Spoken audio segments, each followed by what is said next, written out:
Seorang yang datang di zaman Umar radhiyallahu anhu. Orang ini teman-teman sekalian,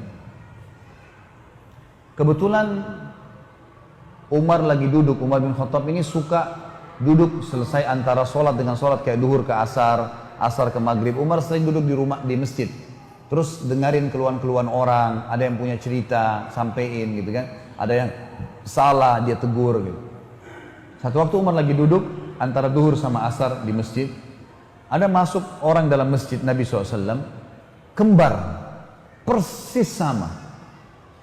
Pakaiannya, model pakaiannya, cara jalannya, postur tubuhnya, warna kulitnya, paras wajahnya, sama persis, kembar. Tapi kembarnya ini agak unik, sampai Umar bilang, Subhanallah, Maha Suci Allah, saya belum pernah melihat ada orang kembar seunik ini. Artinya tidak ada beda sama sekali, semuanya sama.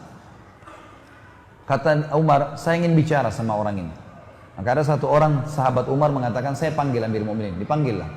Datanglah dua orang itu. Yang satu depan, yang satu belakang. Lalu kata Umar, segala puji bagi Allah yang telah menciptakan kalian kembar seperti ini. Apakah yang di belakangmu itu adikmu? Kata yang di depan ini, bukan Amir Mu'minin.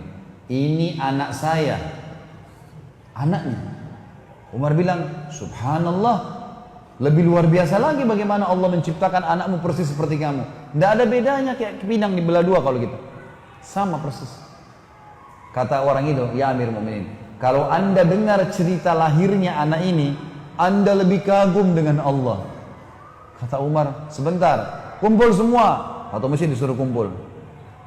Dengarin nih kisahnya orang-orang ini. Kumpul semua. Karena dia bilang, kalau anda dengar kisah lahirnya anak ini, anda lebih kagum dengan Allah. Perkataan dengan lebih kagum dengan Allah ini yang menarik bagi Umar. Kumpul semua, dengarin nih. Kita dengarin semuanya, dengar, duduk. Mulailah cerita orang ini. Dia bilang, ya Amir Mu'minin, umur anak saya ini 19 tahun. Yang lalu, 19 tahun yang lalu, saya pernah berjihad. Pergi jihad. Waktu saya pergi jihad ini, hari pertama saya mau jihad, istri saya lagi hamil, saya baru nikah. Istri saya hamil, ada panggilan jihad, saya mau pergi berjihad. Istri saya sedih, karena saya mau pergi jihad, kita masih baru nikah, baru berapa bulan, dia lagi dalam kondisi hamil. Saya tahu kesedihannya, takut sendirian. Maka sebelum saya keluar dari rumah, saya pun memegang perutnya sambil berkata, saya menitipkan bayiku ini kepadamu ya Allah. Itu bahasanya. Saya titipkan bayiku ini kepadamu ya Allah. Lalu dia bilang, orang ini bilang, saya bilang sama istri saya, tenanglah, Allah akan menjaganya. Istri saya pun pasrah, saya pun pergi jihad. Saya jihad selama 9 bulan, dia bilang, 9 bulan di medan perang. Setelah 9 bulan saya berpikir, kayaknya sudah tiba masa melahirkan istri saya. Saya ingin balik ke Madinah, ingin melihat. Kembalilah dia. Dia dari kota pindah ke kota jihad. Dia kembali. Waktu dia kembali, teman-teman sekalian, dari peperangan itu, dia bilang, Mun, saya tiba, lalu saya ke rumah saya, nggak ada istri saya. Saya datang ke rumah kerabat saya tanya, kata mereka, istrimu baru meninggal kemarin. Baru meninggal kemarin. Kata dia, bagaimana ceritanya? Sempat melahirkan? Nggak sempat. Meninggal, biasa. Tidak ada sakit, tidak ada apa, meninggal. Baiklah. Dia bilang, kalau begitu, saya besok akan kembali ke medan perang, medan jihad lagi. Malam ini saya tidur di rumah saya. Tapi bisa nggak tunjukin di mana kuburan istri saya di Baqi, di kuburan Madinah? Kata mereka, baiklah. Kebetulan sepupu-sepupunya ada beberapa orang. Ikut. Jalanlah sama-sama ke Baqi. Pas tiba di Baqi, ada fenomena yang dia lihat agak unik menurut dia. Jadi di atas kuburan istrinya itu seperti ada debu. Dan seperti kalau kuburan baru ditutup, masih ada debunya. Kuburan lain kan tidak ada begitu, cuma kuburan istrinya saja. Lalu dia bilang, ada apa kok? Kuburan istri saya kapan kalian kubur? Kemarin atau baru sekarang? Kata mereka, dari kemarin. Kok seperti baru dikubur, masih ada pasir-pasir, masih ada debu-debu. Apa ada yang gali kuburan istri? Dia bilang enggak. Dari kemarin, kata sepupu-sepupunya, dari kemarin semenjak kami kubur istri kamu, begini keadaan kuburannya. Bahkan kalau dari jauh, kelihatan sekali debu itu. Dari luar kuburan Baqi kelihatan sekali. Orang bisa tahu kayak seakan-akan kuburan baru ditutup. Padahal dari kemarin. Kata suaminya, demi Allah saya tahu istri saya solehah. Gak mungkin ini tanda keburukan. Pasti tanda kebaikan. Karena istri saya sangat baik. Patuh dengan saya, jaga ibadahnya dengan Allah, nggak mungkin.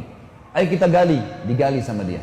Dia bilang, ya Amir Mu'minin, waktu kami gali kuburan istri saya itu, kami menemukan jenazah istri saya masih utuh, gitu kan? Dan anak ini, ditunjuk anaknya, lagi ada di bawah rahim istri saya, lahir, menangis bayi ini. Saya pun menggendongnya dan saya dan seluruh sepupu saya ini mendengar suara, "Hai fulan, ambillah anakmu yang kau titipkan pada Allah." Dan kami demi Allah tidak tahu dari mana suara itu. Lalu saya pun mengambil anak saya. Sambil dia nangis, dia mengatakan, "Demi Allah, wahai Amirul Mukminin, kalau saya waktu itu mengatakan, ya Allah, aku titipkan istriku juga padamu, maka istriku pun aku yakin belum mati sampai sekarang." Bagaimana kekuatan seorang mukmin sama Tuhannya, teman-teman. Dan memang itu inti daripada agama kita sebenarnya. Bagaimana kita berdoa, beribadah, yakin kalau Allah Azza wa Jalla itu ada. Dan ada ribuan kisah yang seperti ini, teman-teman sekalian, yang berhubungan dengan kesolehan orang-orang yang sudah mengenal Tuhannya. Bahagia. Mereka sangat bahagia. Musibah bisa dilaluin, nikmat bisa disyukurin, segala macam hal bisa menasihatin orang, dan seterusnya. Ini hal yang paling mendasar dan tinggal sabar. Orang beriman, teman-teman, kita semua ini tinggal sabar. Sekarang Anda tinggal jalankan aktivitas sehari-hari, azan, sholat, puasa kalau puasa, sedekah kalau pas sedekah, baca Al-Quran, jaga amal soleh, jaga diri dari maksiat, jangan riba, jangan dusta, jaga semua itu sampai mati saja, sampai mati saja. Mati demi Allah masuk surga. Surga itu bukan dongeng, teman-teman. Keyakinan seorang mukmin, rukun iman kita yang kelima, hari kiamat. Hari kiamat masuk dalamnya kematian, alam barzah, hisab, surga dan neraka. Itu dasar. Hadis Nabi SAW ribuan, ratusan yang menyebutkan masalah surga dan neraka ini. Ada semua. Ini fenomena bukan main-main. Daripada Anda menjadi orang yang bermaksiat, jelas dadanya sesak, tidak tahu harus kemana arahnya, dibenci oleh Allah dan hukumannya ada. Maka jadilah orang-orang yang baik, teman-teman sekalian. Sabar sedikit dalam ketaatan, maka kita akan mendapatkan yang terbaik, insya Allah.